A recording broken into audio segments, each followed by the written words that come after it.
They say marriage is about compromise, but nobody mentioned that sometimes you're the only one doing the compromising. I'm Nick Foster, 39 years old, project manager at a mid-tier tech company, and I've been married to Tara for 8 years. 8 years of watching her Instagram followers grow while our bank account shrinks. 8 years of hearing about her personal brand while I fixed the leaky faucet she broke taking selfies in the bathroom. Nick, I need you to cancel whatever pathetic plans you had for this weekend, Tara announced, not looking up from her phone as she applied some ridiculously expensive face mask that promised to make her look 10 years younger. She already looked great, but apparently great wasn't good enough for her 50,000 followers. I'd been planning this weekend for 3 weeks, dinner reservations at that little Italian place where we had our first date, tickets to the art museum she used to love before she discovered that museums don't have good lighting for selfies. Maybe even a walk on the beach, just the two of us, no phones, no distractions. What's going on? I asked, though I already knew I wouldn't like the answer. Emma's throwing this amazing beach house party. All the girls will be there, and Brad's coming too. She said Brad's name the way other people say chocolate or vacation. Brad Whitaker, real estate developer, drives a Porsche, has abs that look like they were carved by Michelangelo himself. Brad, who also happens to be married, though Tara seems to forget that detail whenever his name comes up. Brad? Emma's ex-husband Brad? God, Nick, don't be so dramatic. He's just a friend. Besides, Emma needs our support right now. The divorce was really hard on her. Emma is Tara's younger sister, and she's nothing like Tara. Where Tara is all Instagram filters and designer clothes, Emma works double shifts at the hospital, saves money instead of spending it on whatever influencer is hawking this week, and actually remembers people's birthdays without Facebook reminding her. I thought you said Emma was doing better. Last week you said she was being too independent. Tara finally looked up from her phone, and I could see the irritation in her eyes. Look, I don't have time to explain every little detail to you. I'm going to the beach house, I'm taking the car, and I'll be back Sunday night. Try not to burn the house down while I'm gone. What about our dinner reservations? Cancel them, or go by yourself. I'm sure they have a nice table for one available. She laughed at her own joke, but it wasn't a kind laugh. It was the laugh she used when her followers made comments she thought were stupid. I watched her pack her weekend bag, which looked more like she was preparing for a month-long vacation. 3 different bikinis, 4 sundresses, enough makeup to stock a small pharmacy, and her professional camera equipment because the lighting at the beach house is absolutely perfect for content. You know what's funny? I said, leaning against the doorframe of our bedroom. I used to think you married me because you loved me. Now I'm starting to think you married me because I had a steady job and good credit. She stopped packing and turned to face me. For just a moment, I thought I saw something in her expression. Maybe regret, maybe guilt. But then her phone buzzed with a notification, and whatever I'd seen disappeared. Don't be ridiculous, Nick. You're being way too sensitive. It's just a weekend with my sister and some friends. Why are you making such a big deal about this? Because it wasn't just a weekend. It was another weekend where I came second to her social media presence. Another weekend where she chose everyone else over me. Another weekend where I felt like a roommate who happened to share her last name. But I didn't say any of that. Instead, I watched her finish packing, watched her check her appearance in the mirror one last time, watched her grab the car keys without asking if I needed the car for anything. I'll see you Sunday night, she said, giving me a quick kiss on the cheek that felt more like an obligation than affection. Try to do something productive while I'm gone. Maybe clean out the garage or something. And then she was gone, leaving me standing in our bedroom that suddenly felt way too big and way too quiet. I walked to the kitchen and opened a beer, even though it was only 3 in the afternoon.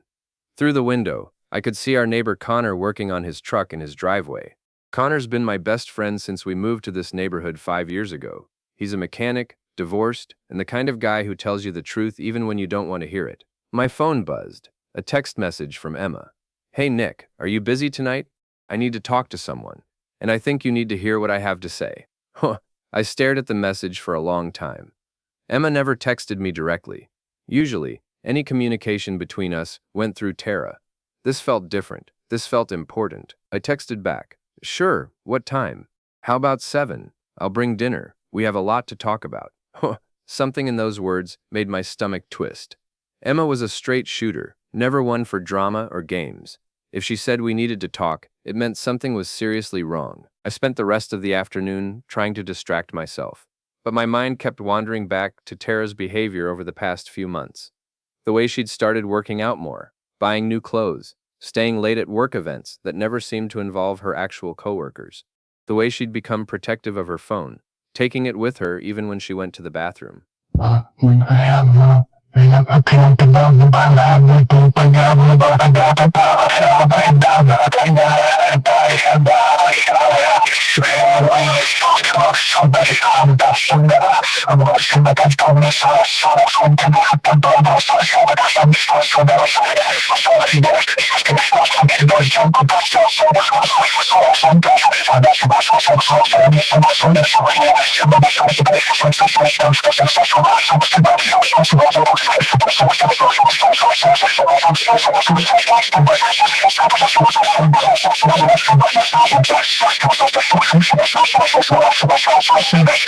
I brought Chinese food and some bad news, she said. Which do you want first?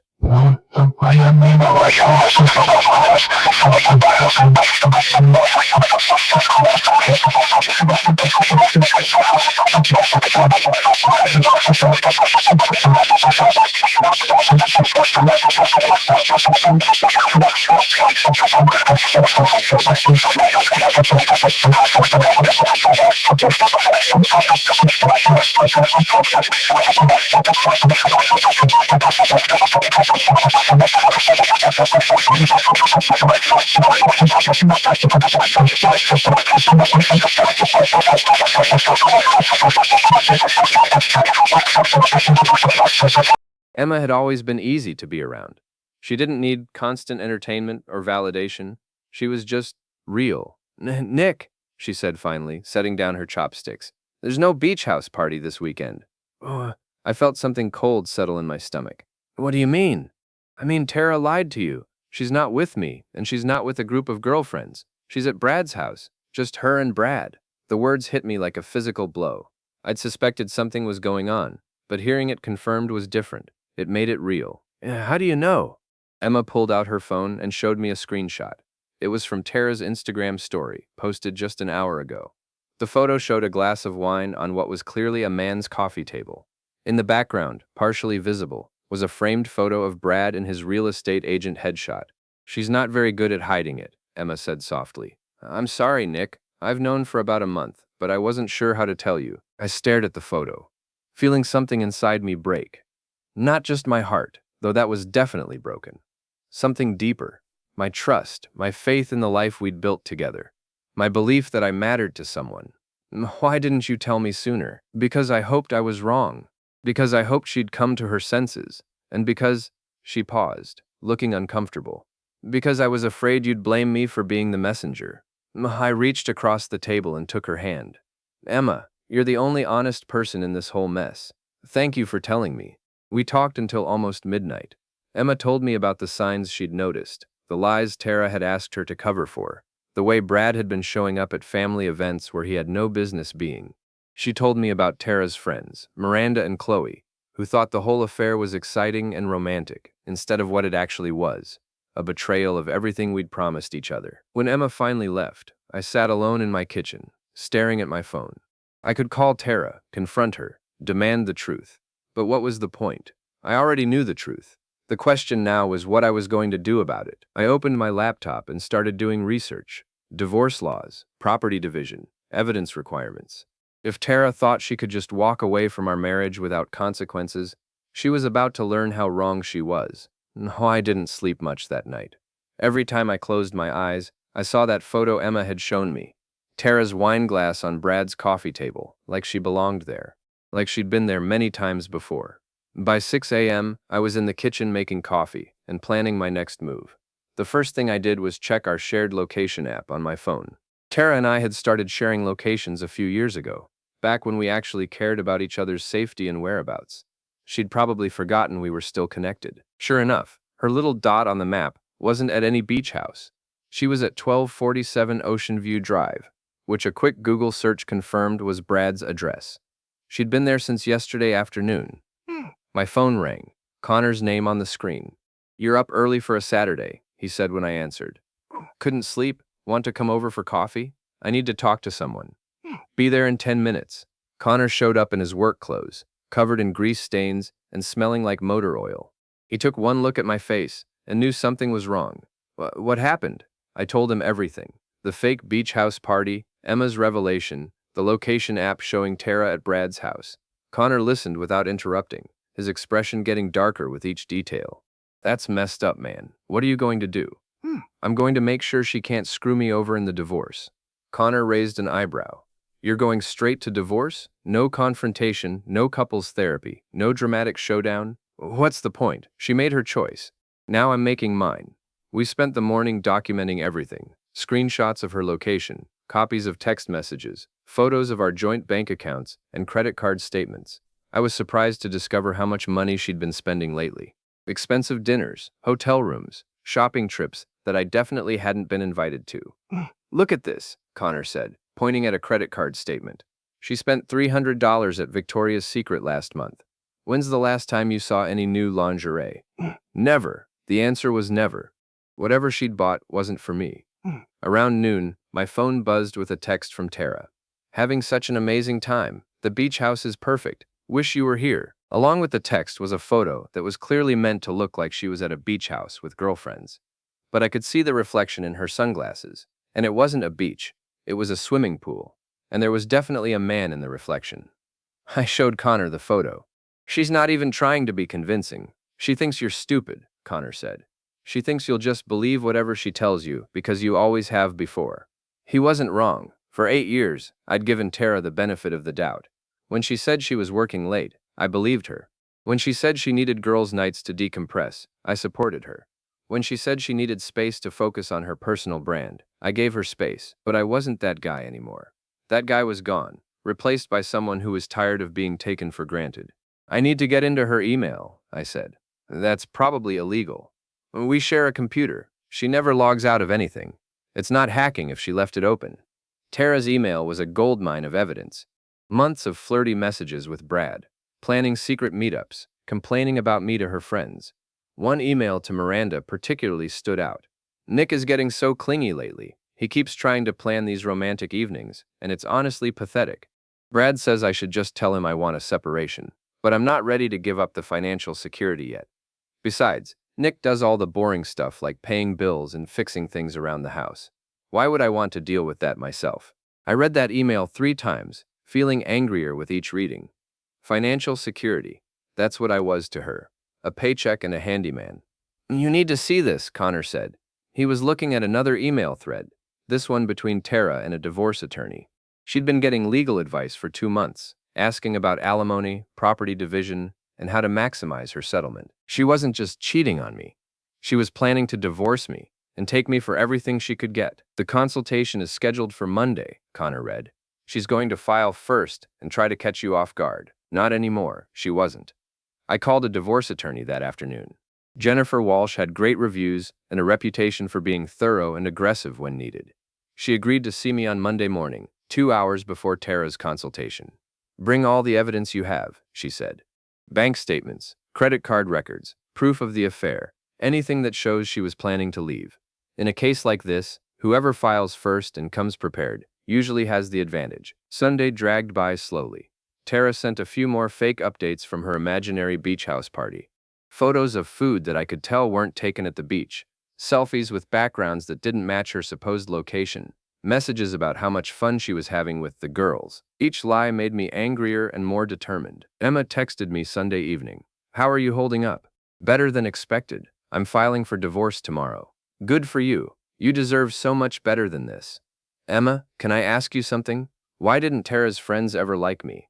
There was a long pause before she responded. Because you're genuine, and they're not. You made them look bad just by being a decent person.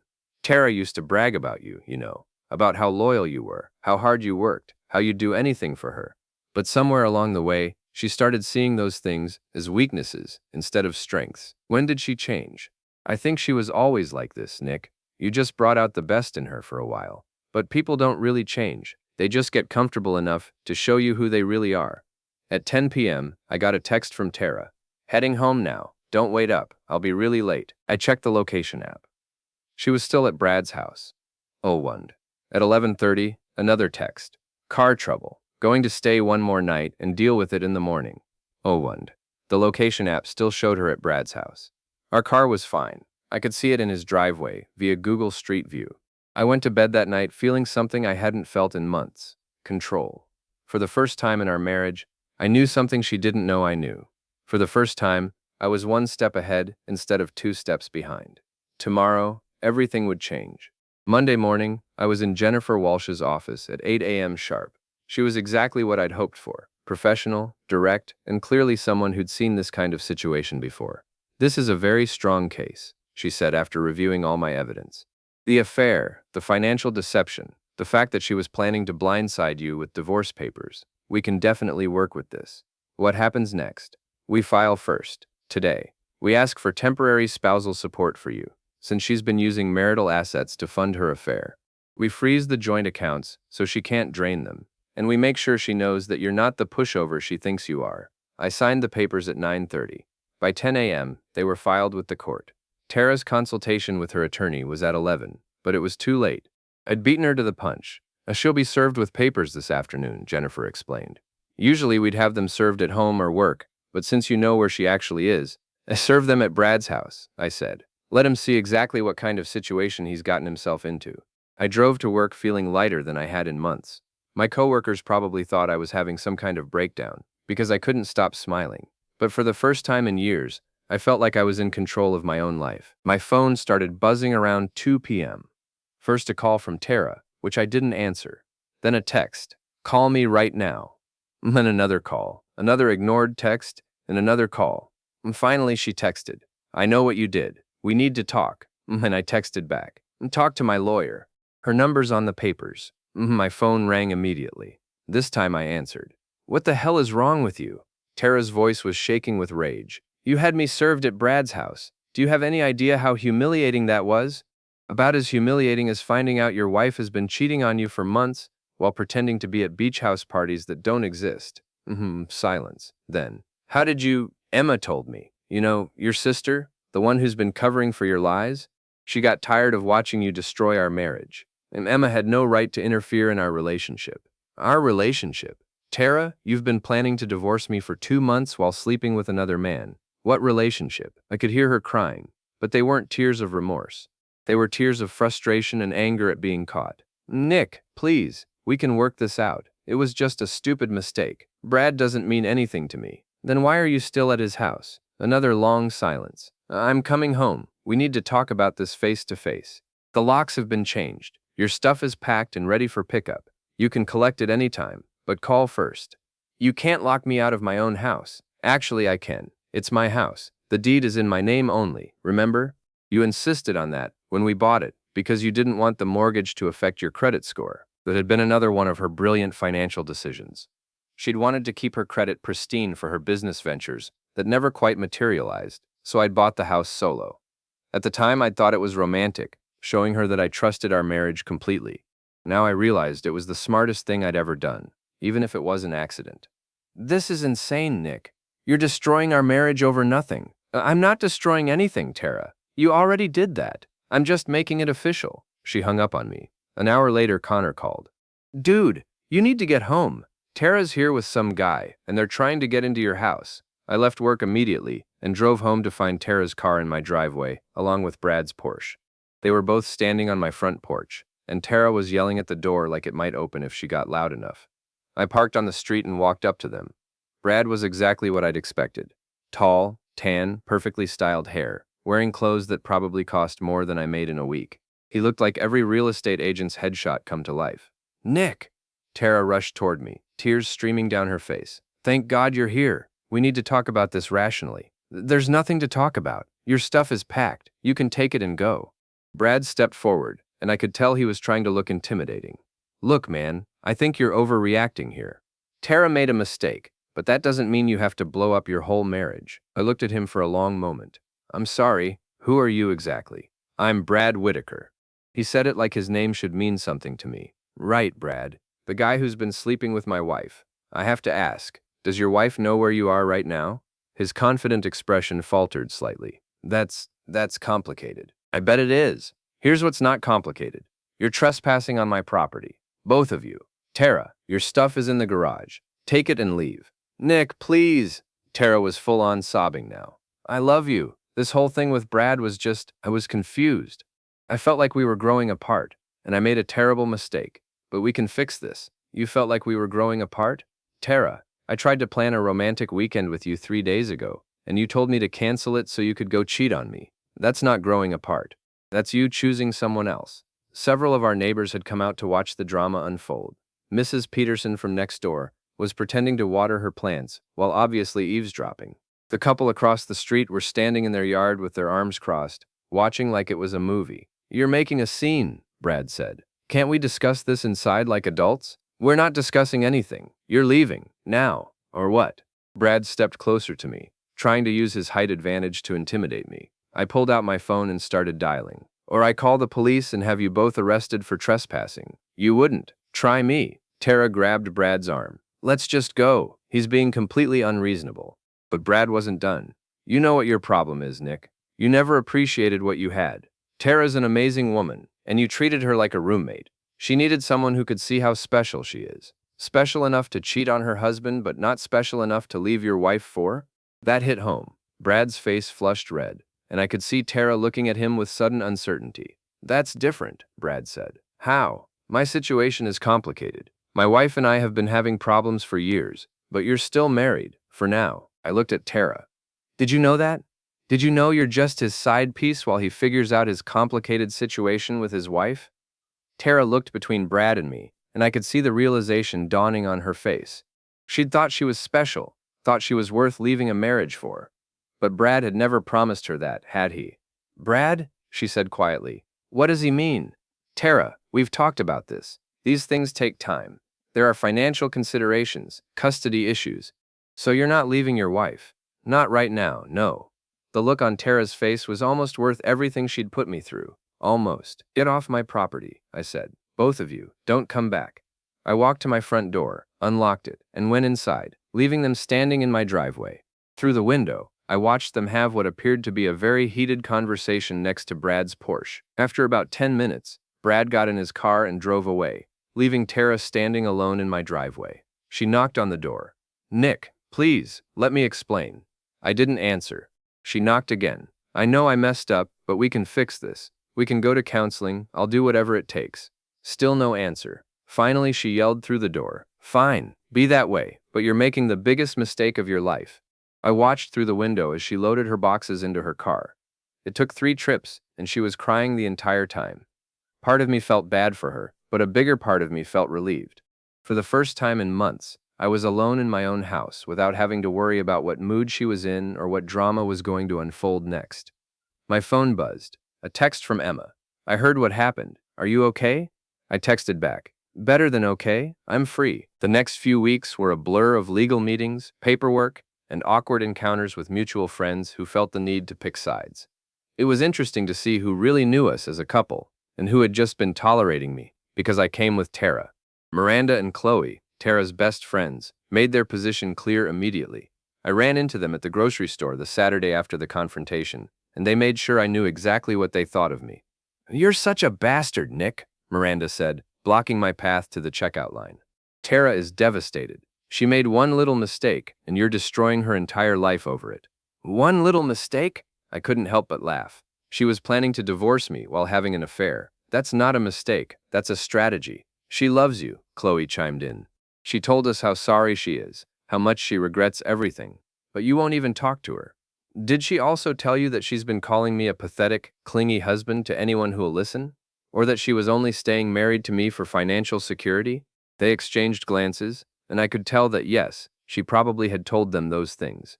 Relationships are complicated, Miranda said. You don't just give up on 8 years of marriage because of a few problems. You're right, I said. I didn't give up because of a few problems. I gave up because my wife decided she'd rather be with someone else and lied to me about it for months. There's a difference. I pushed past them and finished my shopping, but I could feel them watching me the entire time.